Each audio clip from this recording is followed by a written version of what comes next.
Agora, e os dinossauros? Hey, oh crap, was that today? Esqueceram de colocar na agenda do Google, gente. Perderam o dia. Não foi? Será que aconteceu isso? Tem gente que acha que o dinossauro foi extinto no dilúvio. Será? Ah, maravilha. Acho que eu gostei mais dessa voz aqui, tá mais muscular. Né, linda? Aquela característica que todas procuram. E aconteceu o quê, gente? Pior que eu nasci em Campinas, né, gente? Mas macho pra caramba, viu? Olha no espelho assim, que coisa horrorosa. Gente, será que os dinossauros entraram na arca? Aí você fala assim, nossa, o T-Rex não é? O Sacani, né, depois do Flow, ele fez um programinha lá, bota o T-Rex na arca. É mais ou menos isso aí, ó. T-Rex cabia na arca, gente? O que é que você acha? Sim, muito bem. Gente, quantas espécies de dinossauros são conhecidas? Mais de 600, 700. Por quê? Porque biólogo é assim, ó. O bicho tosse. Duas espécies diferentes. Não é? Gênero também. Mas famílias de dinossauros, que representa o limite da diversificação, falei para vocês, né, já sobre a evolução de Darwin, aquele livro fantástico do Michael Behe. Famílias de dinossauros conhecidas, aproximadamente 58. Os dinossauros eram imensos? Alguns sim, mas a maioria não. Tinha dinossauro do tamanho de galinha, pititiquinho, gente. Você viu o bichinho e pá, sai daí, sem vergonha.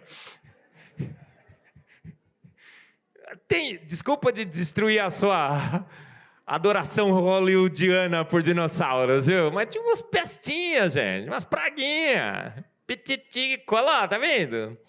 58 tipos básicos de dinossauros. Aumenta, tem gente que fala 60, porque a gente não sabe, né? Porque é tudo baseado em inferências de registro fóssil. Mas pouquíssimas famílias, tipos básicos de dinossauros. Agora, e o T-Rex? Gente, o T-Rex, que tamanho que ele entrou na arca? Dinossauro nasceu do quê? Ovo! E qual o maior ovo possível? Olha, tá vendo? Isso aqui é fóssil de dinossauro dentro do ovo, gente. Pode, 60 milhões de anos. Para aí, né? Já encontramos praticamente... Eu vou falar do tecido mole daqui a pouco. Mas qual é o maior ovo possível de ser construído? Eu brinco, né? Aquele da Copenhague na Páscoa, né? Você viu? Você vai lá, quanto custa? R$5.500. Você fala, nossa! Alguém compra, né? Que se eles estão vendendo, né? Gente, não dá para construir ovo muito grande, sabe por quê? Ovo talvez seja a estrutura de engenharia mais magnífica que existe na Terra. Você fica achando que aquilo lá é uma estrutura compacta? Não, são pequenos fragmentos, né? Tudo cheio de furinho. O bichinho lá dentro, o pintinho, ele respira. Naqueles 20 e quanto tempo? Quem estuda bem direitinho isso? 23, 24 dias, né? Que ele fica ali dentro. Ele respira, ele troca CO2 com oxigênio, com a atmosfera. Eu falo sobre o ovo, a estrutura mais de engenharia mais majestosa conhecida na Terra, talvez seja o ovo. E ele não pode ser muito grande, senão ele trinca. Então, o dinossauro nasceu de ovo. T-Rex nascia de ovo. Agora, vou fazer uma pergunta. Você tem que colocar um T-Rex na arca. Que idade que você colocaria? Bebê, criancinha, junior, adolescente, jovem, meia-idade, velhinho ou PC? Não conhece PC? Na minha igreja tinha um coral, né?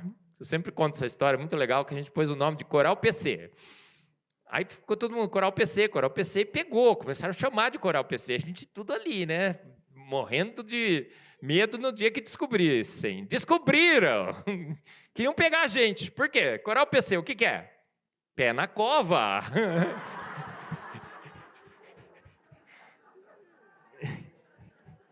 Pior que era, né? Olha lá vai cantar o coral PC, né? Gente, que idade você colocaria os... Idade dos 6 assim, ó, fervor reprodutivo. Não é? Precisa controlar, né? Juventude, adolescência. Um T-Rex adolescente, gente, mais ou menos assim. Dinossauro é réptil. Réptil cresce a vida inteira. Que nem nós, a gente cresce para cima, depois cresce para o lado. Nunca para de crescer, né? Mas ele cresce a vida inteira. Então, o T-Rex que entrou na arca, provavelmente é um casalzinho, olha, o macho e a fêmea. Olha, umas simulações que são feitas, mais ou menos assim, ó. Só eu que eu fiz essa simulação, tá vendo? Aqui é a arca de Noé, os casaizinhos de dinossauros, e eles caberiam aonde? Eu brinco, você chegaria na arca e falaria assim, queria visitar os dinossauros. Aí o responsável pelo diretório, né, central, entraria lá, dinossauro, sim, segundo andar, setor B, sala 57. Né? Simples assim. Olha lá. Ó, 58 casais de dinossauros jovens, entre a juventude e a adolescência, mais ou menos ali, ó, 16, 17, 18 anos, proporcional ao humano. E muitos deles, tamanho de galinha, ainda mais jovem ainda. Caberiam tranquilamente na arca. Entraram na arca. Olha, isso aqui é uma simulação lá no Ark Encounter por um dos maiores, aqueles pescoçudos, né? Deve ser um braquiossauro. Se eu errei, você me corrige. Oi? Broncossauro, né? Isso mesmo, Niquinho. Molecada sabe todos os nomes desses bichos, né? Agora, como é que eu sei que eles entraram na arca? Não sei se vocês têm acompanhado, mas isso tem sido absolutamente sensacional. Mais uma grande descoberta da ciência que confirma uma grande verdade da Bíblia. Deus se cansou da ladainha. E ele falou assim, ó, vai descobrir ter sido mole em dinossauro. A história é mais ou menos assim. Mary Schweitzer é uma paleontóloga americana. Já tinham achado antes, mas não tinham feito tanta propaganda. A propaganda ocorreu com ela. Mary Schweitzer, ela foi procurar... Elas foram pegar um osso de T-Rex que acharam num despenhadeiro, um fêmur intacto. E não dava para transportar, então foram lá de helicóptero. Esse é o barulho do helicóptero chegando para pegar o osso do T-Rex, certo? Quando foram colocar o osso de T-Rex dentro do helicóptero, o que aconteceu? Não cabia, gente. E o que eles fizeram? Eu digo que sempre, Manuel e Joaquim, transportes aéreos de T-Rex. Cortaram o osso no meio, gente. É quando você vai buscar uma... O pior que é casado com uma portuguesa, hein, gente? Tô ouvindo. Quando você vai buscar uma Ferrari e não cabe no caminhão, o que é que você faz? Corta no meio. Óbvio. Cortaram. Porque o osso de T-Rex você vende para museu, assim, valiosíssimo. Sabe o que aconteceu? O osso cheirava mal. Putrescina e cadaverina é produto final de decomposição de proteínas. O osso tinha colágeno elástico e plástico. Então, todo bom médico aí, principalmente os cirurgiões, sabe que elástico e plástico, elasticidade e plasticidade de colágeno não se mantém muito tempo fora dos ossos, da vida e tudo mais. Acharam hoje mais de 17 tipos de biomoléculas em dinossauros. Encontraram fragmentos do seu DNA. Estão querendo fazer a desextinção do dinossauro. O Jurassic Park pode se tornar verdadeiro. Para o mamute, parece que daqui a 3, 4 anos eles farão a tentativa de desextinção do mamute. Para o mamute dar certo porque tem a elefanta, né? Elefoa. Tem outro nome técnico, mas no popular. Mas para o dinossauro, o grande problema é que não tem uma fêmea, né? Um bicho muito parecido, ainda vivo hoje.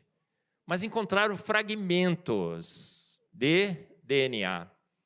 Depois que descobriram esse primeiro osso, começaram a cortar tudo quanto é osso. Acharam um monte de osso de dinossauro com material orgânico ainda, nem sequer fossilizado. E aí a gente sabe, todo dona de casa sabe que se você colocar uma carne de galinha, né? Dinossauro é galinha com peixe, vai? Pensa assim, né? Uma mistura. Quanto tempo demora fora da geladeira? Horas, já está cheirando mal, certo? As mosquinhas já estão sentando e pousando as suas larvas. E o que acontece? Quando encontraram esse osso, sabe qual foi a reação com colágeno e elástico plástico? Primeiro duvidaram, depois se renderam às evidências. E tem um artigo muito interessante que diz assim: sabemos que tecido mole, material orgânico, não resiste muito tempo no meio ambiente. Descobrimos tecido mole e material orgânico em dinossauros. Portanto, temos que reavaliar a nossa posição de que tecido orgânico não resiste muito tempo fora no meio ambiente. Pode, gente? A fé é inabalável nos milhões de anos. A Mary Schwartzer, que descobriu os primeiros tecidos moles, ela é cristã, mas ela é evolucionista teísta. E ela perdeu uma grande chance na vida dela de ter feito uma grande descoberta e ter confirmado uma grande verdade bíblica. Ela disse, não, é milhões de anos. Aí ela fez um experimento no laboratório dela, colocou lá um preservante, acho que foi cobre, e ela disse assim, olha, deixei agora essa proteína na presença de cobre por 2 anos no meu laboratório e preservou. Então, de fato, algum preservante preservou o tecido mole de dinossauros, mas foram 60 milhões de anos, gente. No laboratório dela durou só 2 anos. A Bíblia diz, maldito o homem que confia no homem. Chesterton disse assim, quem não crê em Deus crê num monte de bobagens. Chesterton, um dos grandes filósofos. Isso foi parafraseado por Luiz Felipe Pondé. Inclusive, Pondé estará no 4º Congresso Brasileiro do Design Inteligente. Ele vai debater comigo lá, tá? Pondé, se prepara, hein? Uma vez eu tive uma palestra com Pondé, um debate já. Nós estivemos na Casa do Saber, lá em São Paulo. Era assim, o título, Homem, do barro ou do macaco? Fui debater com Pondé. O Pondé estava defendendo o macaco, e eu defendia o barro. Gente, no meio do debate, o Pondé começou a defender tanto o barro que eu quase começo a defender o macaco. Também não é justo, né? Depois daquele encontro, fizeram uma pergunta para o Pondé. Pondé, você acredita em Deus? Você é ateu? Ele falou, eu era, hoje eu acredito em Deus. Aí o Augusto Nicodemos, que tinha organizado o debate, falou assim, ei, Marcos, converteu o Pondé, hein? Então, o homem que converteu o Pondé, viu, gente? Quem converte é o Espírito Santo de Deus, não é? Depois ele começou ainda a dar umas rateadas, dizendo que crê, que não crê. Ele, às vezes, flutuou entre a crença e a descrença. E a gente vai debater sobre a existência de Deus. Gente, os dinossauros entraram ou não entraram na arca? Absolutamente entraram. Eles sobreviveram? Sim, sobreviveram. Mas qual foi o problema dos dinossauros? O mundo pós-diluviano se tornou extremamente hostil. As extinções, a gente acredita que ocorreram pós-dilúvio, porque o mundo se tornou completamente diversificado. Agora a gente tem desertos, florestas, polos, geleiras, que não tínhamos antes. E animais agora, aos saírem da arca, começam a se distribuir pelos continentes. Lembra ainda que a separação tinha começado, então havia muitos pontos de conexão. Os continentes se separam. A Austrália, por exemplo, se separa dos outros continentes. E alguns animais encontram em algumas regiões específicas condições de sobreviver, nas outras eles são extintas. Alguns animais não encontram em nenhuma posição do planeta mais condição de sobreviver e são extintos, por completo. Então, alguns animais hoje são só encontrados em algumas regiões específicas, outros já foram extintos. As extinções ocorrem pós-dilúvio. Os dinossauros são extintos por quê? O mundo se torna totalmente hostil para eles. Eles eram herbívoros. Eu fico pensando no desespero dos dinossauros quando aquela pombinha voltou com aquele mero galinho. Ela deve ter olhado e falou, epa, deu mal, né? Só esse galinho, eles comiam toneladas de plantas, de folhas por dia. Entendeu o que aconteceu com eles, né? Olha, os tecidos moles de dinossauros. Gente, tem vídeo que você pode encontrar na internet. Entra num site, um canal no YouTube, chama Genesis Apologetics. Sensacional. Você fala inglês fluentemente, não fala? Então você vai entender. Is Genesis History? Answers in Genesis. Todos eles têm vídeos. Tem o Armitage, Dr. Armitage, nos Estados Unidos, criou um instituto para estudar tecido mole em dinossauro, mostrando como que eles foram extintos pós-dilúvio. Se extintos foram. A gente nem tem certeza sobre isso, tá bom? Olha, isso aqui é um pedaço de um osso de dinossauro, aquele branquinho ali é colágeno, elástico e plástico, não está mineralizado. E eu vivo tendo esse sonho, não sei porquê. Eu sonho que o monstro do Lago Ness foi encontrado. E ele é um dinossauro. Será que eles foram extintos? Eu acho que sim, mas não tenho certeza. 1/3 da superfície da Terra nunca foi investigada pelo homem. Temos sumidouros, sabe aqueles buracos internos? Que ninguém nunca entrou. O selacanto disseram que tinha sido extinto há 200 milhões de anos. Foram nadar outro dia nos mares e encontraram o selacanto, bonitão lá. E sem alteração nenhuma, 200 milhões de anos. Aí uma bióloga que sempre critica o design inteligente disse, não, ele mudou sim, ele está bem diferente hoje. Eu falei, sim, ele era verde amarelado, hoje ele é amarelo esverdeado. Entendeu a mudança? Praticamente igual, 200 milhões de anos. Então, se achamos o selacanto há 200 milhões de anos extinto, achar dinossauro há 60 milhões? Facinho, né? Quem sabe? Tem muitas histórias de dinossauros. Olha, o Marco Polo, quando chegou na China, ele coloca lá, tinha carruagens de chineses, carroças de chineses, puxadas por dragões. Dinossauro é um termo moderno. Antes se falava dragões. Puxado por dragões. Olha, tem um bispo que morreu na Itália, você vai lá no túmulo, do lado assim, tem vários animais encravados no túmulo, e é um braquiossauro. Tem figuras de dinossauros em potes na América do Sul, em cavernas, junto com homens.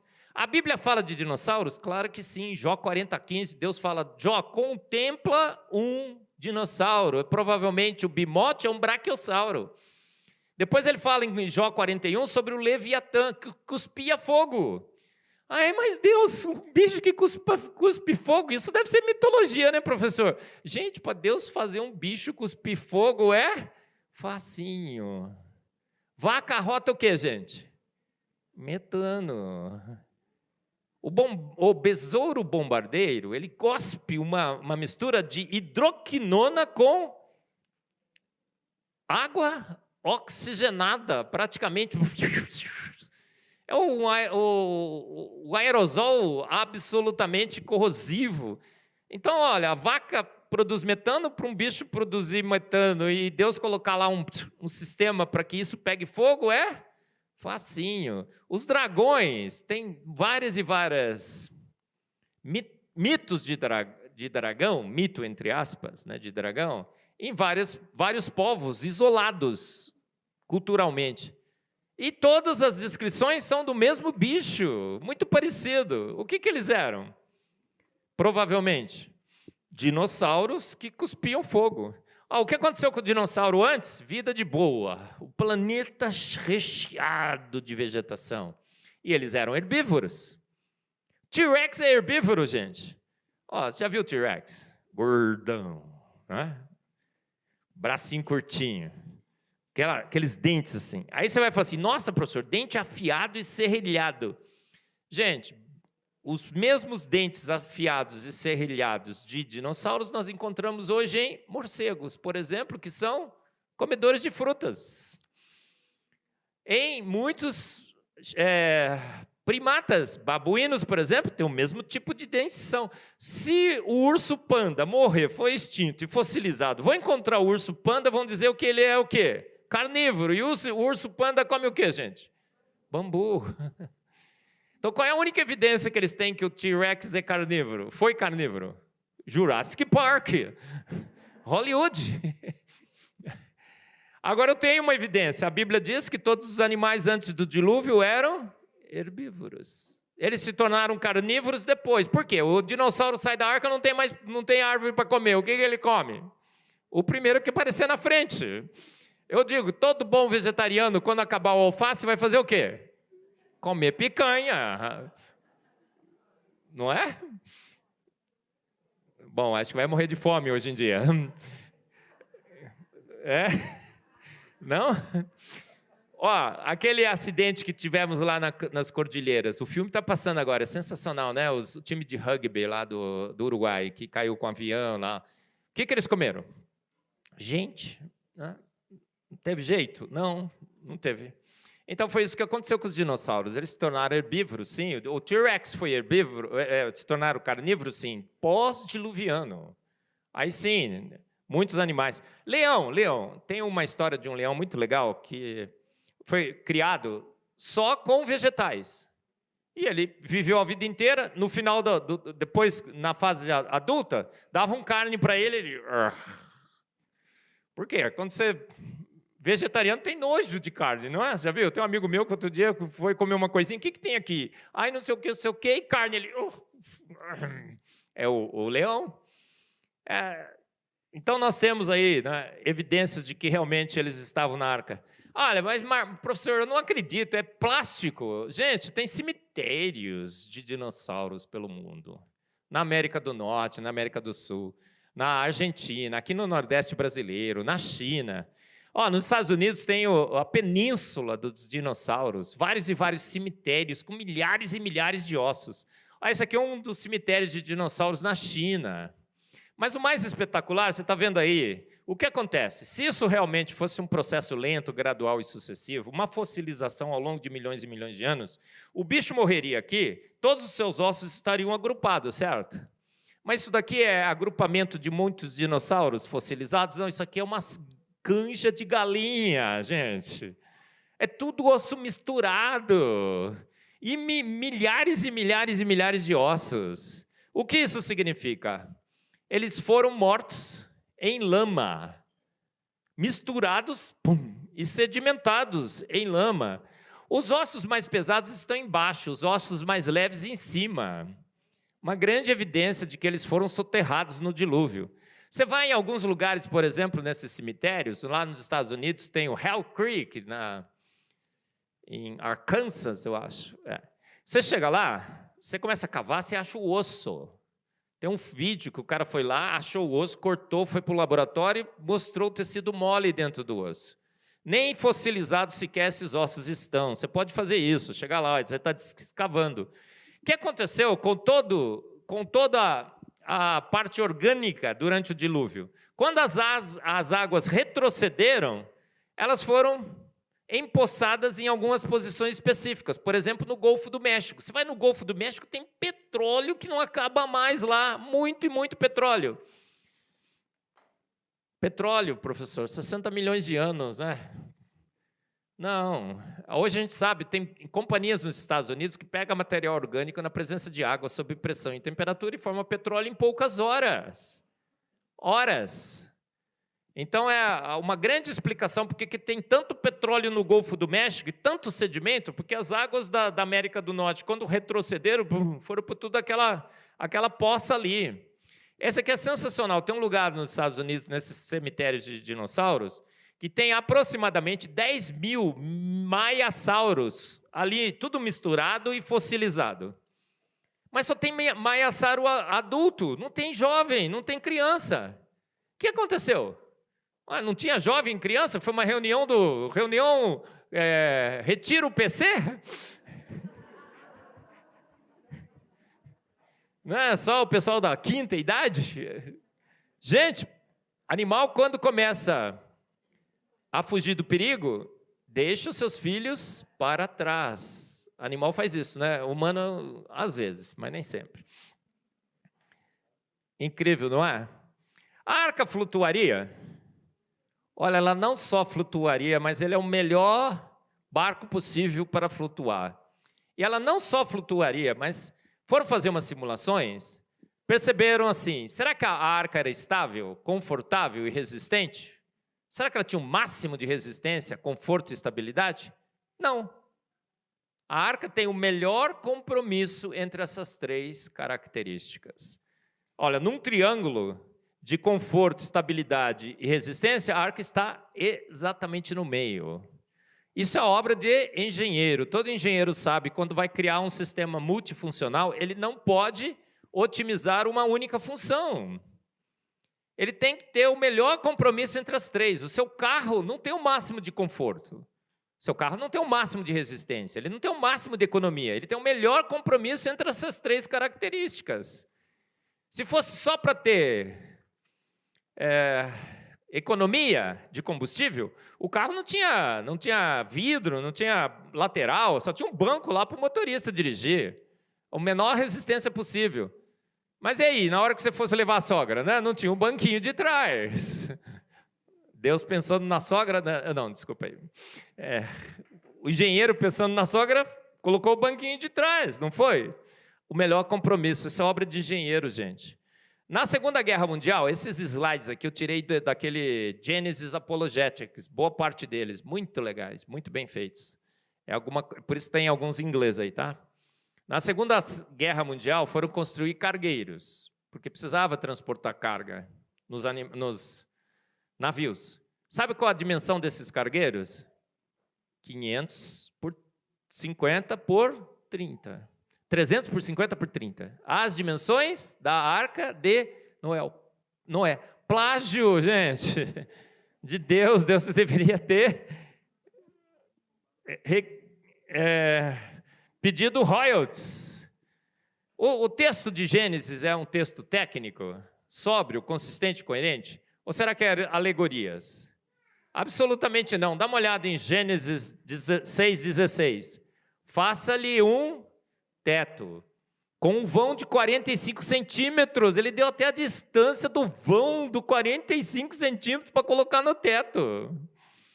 E o corpo da arca. Coloque uma porta lateral na arca e faça um andar superior, um médio e um inferior. Gente, isso é papo de engenheiro falando com engenheiro. Por que Deus colocou esses detalhes todos na Bíblia? Para que a gente pudesse entender que isso, de fato, é um relato técnico, sóbrio, consistente, coerente. Deus descrevendo fatos, uma narrativa absolutamente histórica. De onde veio tanta água? Aí você vai falar assim, nossa, outro dia eu estava assistindo o podcast 39, daquele que eu não quis dizer o nome, só disse que começa com bi e termina com bo.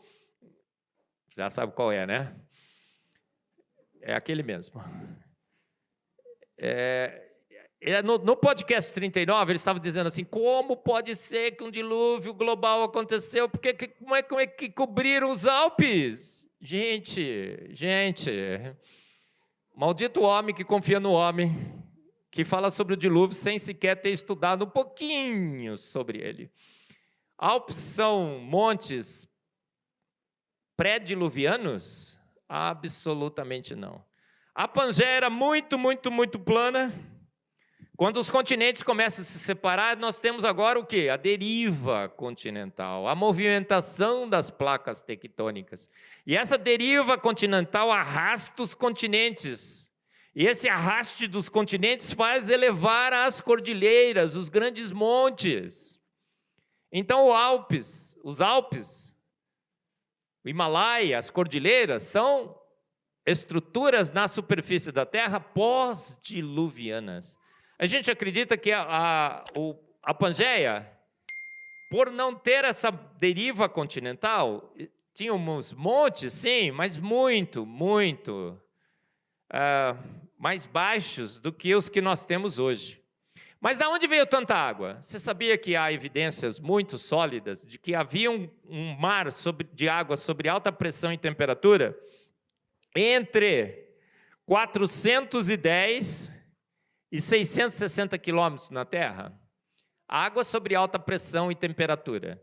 Muitas e muitas evidências sísmicas. Inclusive, outro dia aqui em Goiás encontraram um diamante com água aprisionada na sua estrutura.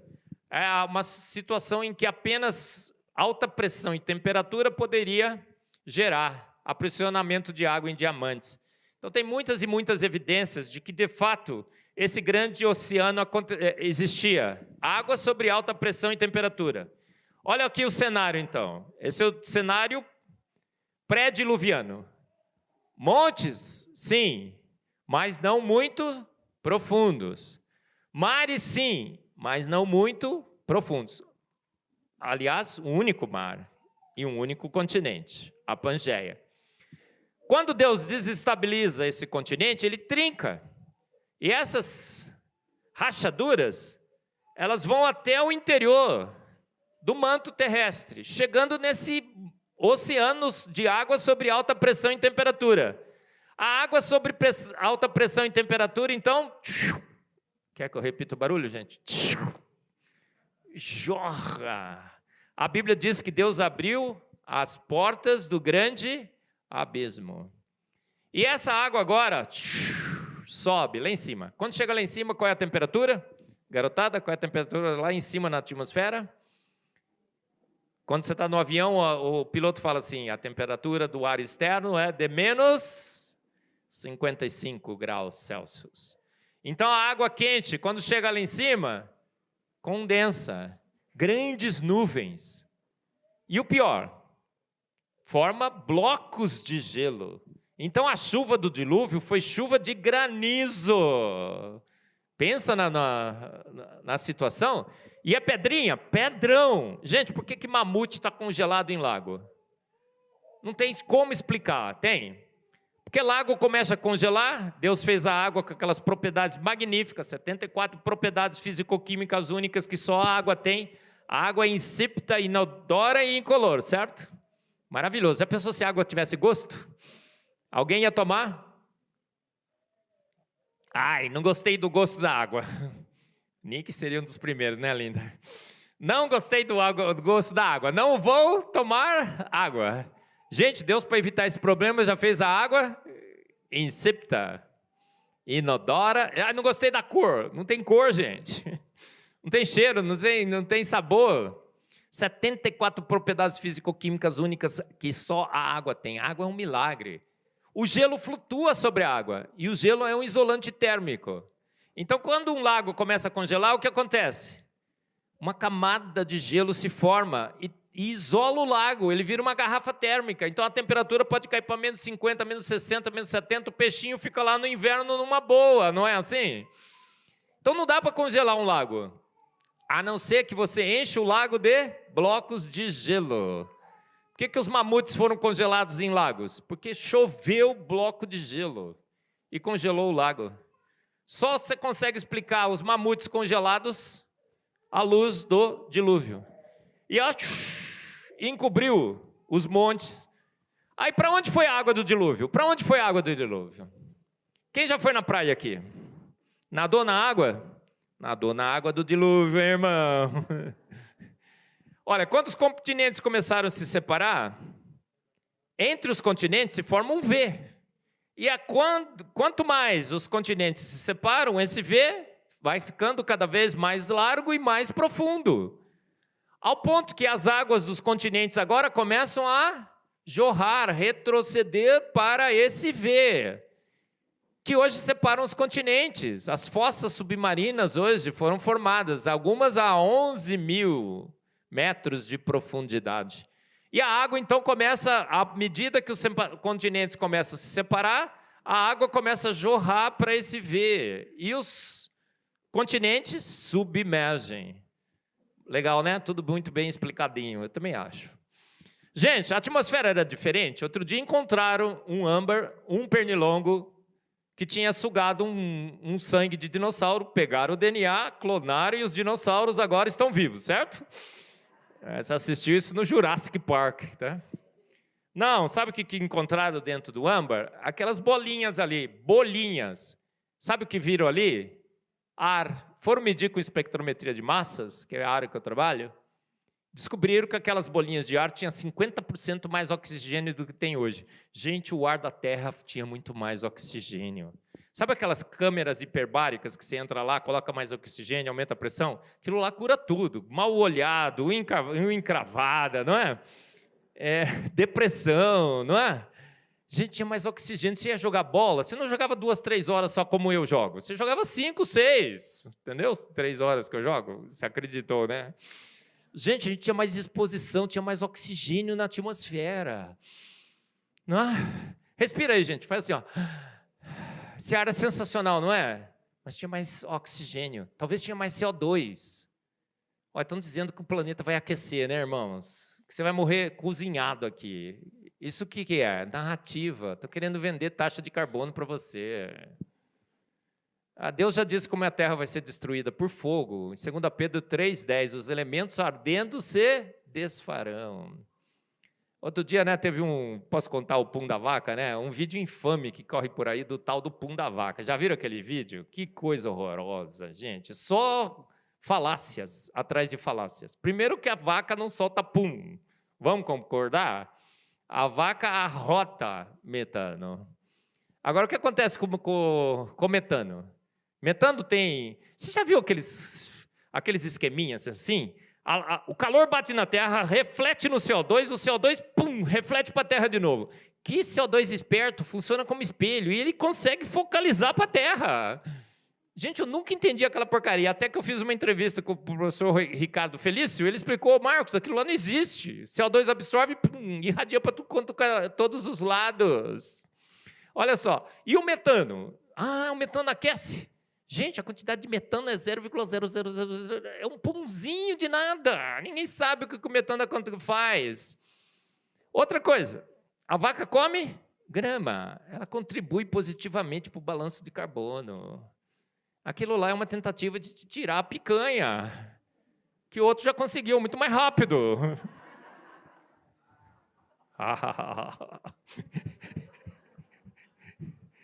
A datação com carbono 14 foi afetada?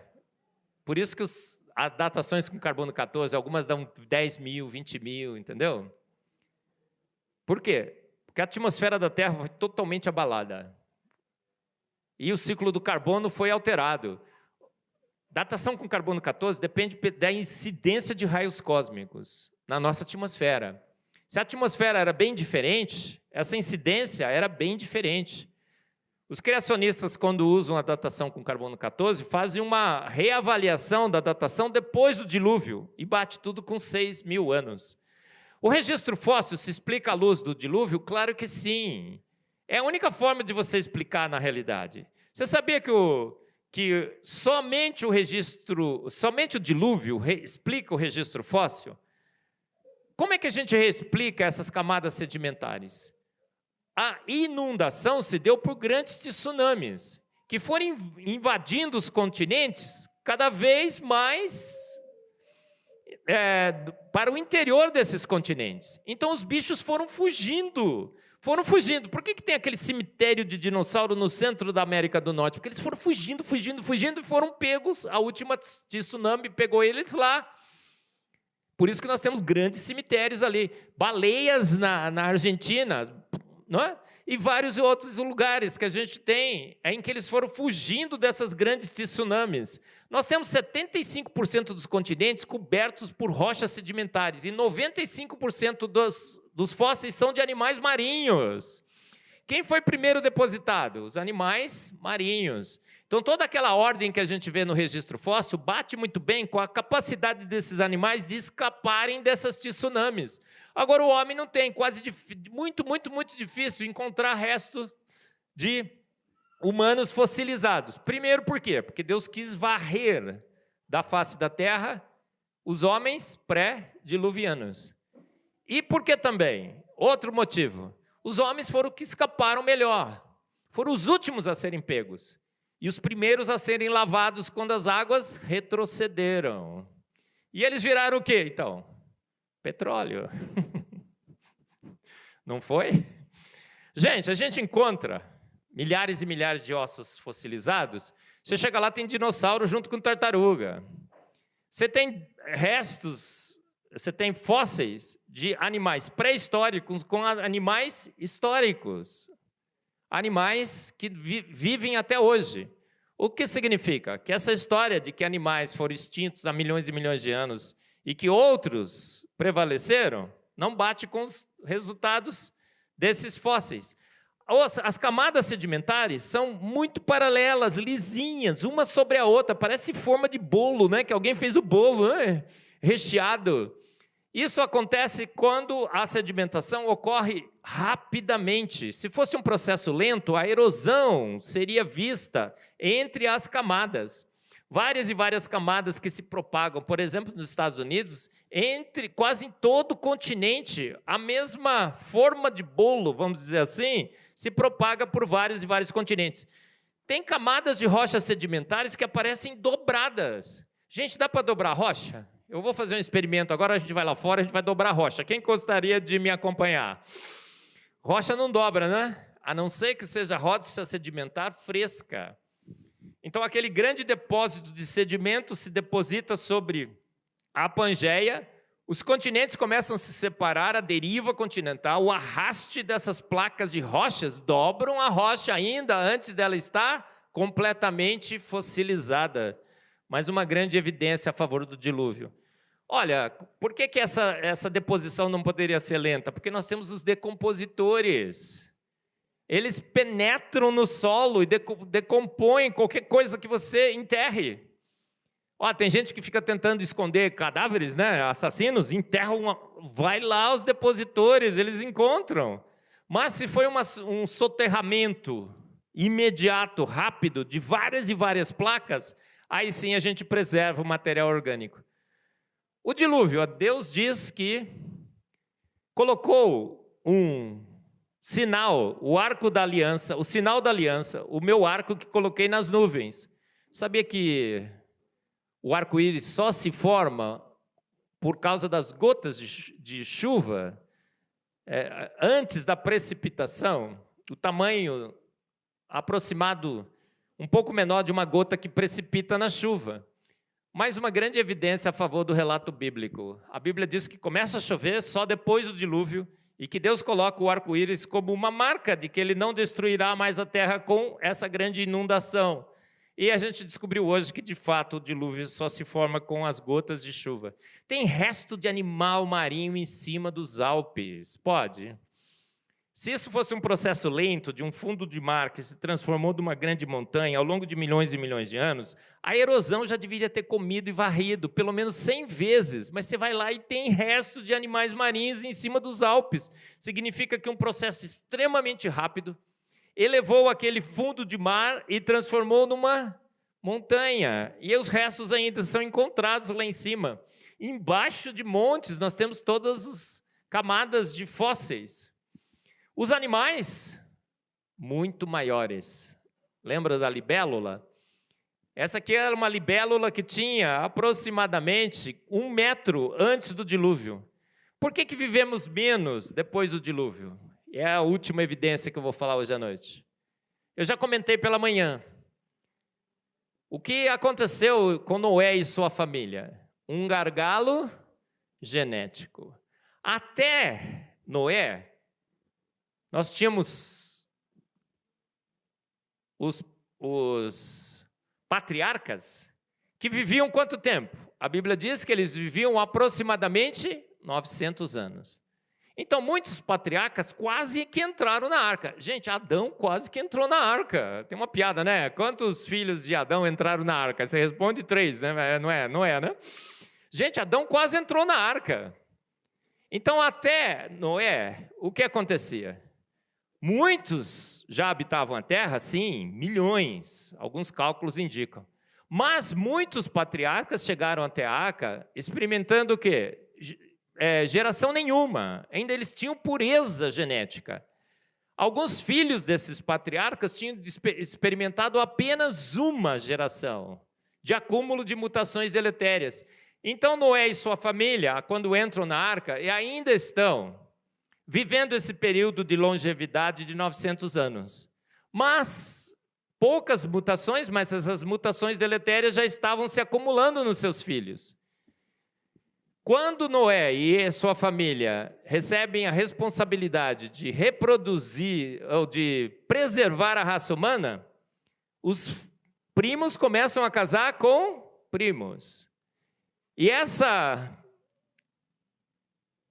parentesco muito próximo entre os filhos de Noé e dos seus descendentes causa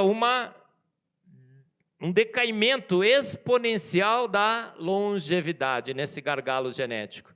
Então, mais uma grande prova a favor do dilúvio bíblico de que ele ocorreu há poucos anos. Aquela longevidade dos patriarcas até 900 anos e o gargalo genético que acontece após Noé, que diminui drasticamente a longevidade. Absolutamente incrível essa diminuição. Alguns cálculos foram feitos, testes estatísticos, olha, dá 96% coincidente com um decaimento exponencial da longevidade da raça humana pós-diluviana. Tem mais essa daqui que é sensacional também. O pessoal fala assim, olha, o dilúvio, Marcos, na realidade, é mais um dos épicos que têm sido contados em várias e várias culturas diferentes, povos diferentes, todos eles contam desse dilúvio. Mas são alegorias, isso foi se propagando, a Bíblia também é mais uma delas. Mas será? Sabia que todos esses povos que descrevem um dilúvio, muitos deles não estavam conectados. Então um não poderia ter copiado do outro. E em todos os relatos de dilúvio, pelo menos 8 elementos comuns aparecem. Todos eles descrevem um julgamento, um homem escolhido, uma família salva, os animais são salvos, uma arca é construída, eles sobrevivem a essa inundação, uma pombinha é solta e volta com o galinho, até esse detalhe mínimo aparece em praticamente todas as histórias, e um sacrifício é feito a Deus. Como é que podem povos separados, isolados, contarem a mesma história com 8 elementos em comum? O que acontece então? Esse fato de fato ocorreu na Terra. Agora, qual é o único relato técnico, consistente, coerente? O relato bíblico. Parece que todos os outros são relatos que foram transmitidos de geração em geração e quem conta um ponto aumenta um. Quem conta um conto aumenta um ponto. No épico de Gilgamesh, por exemplo, que inclusive às vezes as pessoas dizem que é parecido com o relato bíblico, a arca é assim. Alguém quer entrar nessa arca aí, gente? Ela é cúbica. Quem é o único relato técnico, consistente e coerente? É o relato da palavra de Deus. Olha a comparação aqui entre o épico de Gilgamesh e o relato bíblico. Olha a arca de Gilgamesh e olha a arca da Bíblia. Sensacional, né? A Bíblia é estável, confortável, resistente. O épico de Gilgamesh, no épico, o dilúvio dura 6 dias. Olha, todo o planeta é inundado e todas as águas retrocedem em 6 dias. A Bíblia dá um período de 371 dias. Um relato consistente, coerente. Fantástico, não é? Jesus confirma o dilúvio? Sim, em Mateus 24, 37 a 39. E como foi nos dias de Noé, assim também será também a vinda do Filho do Homem. Sensacional, não é? Terminei. A Bíblia sempre teve, tem e sempre terá razão.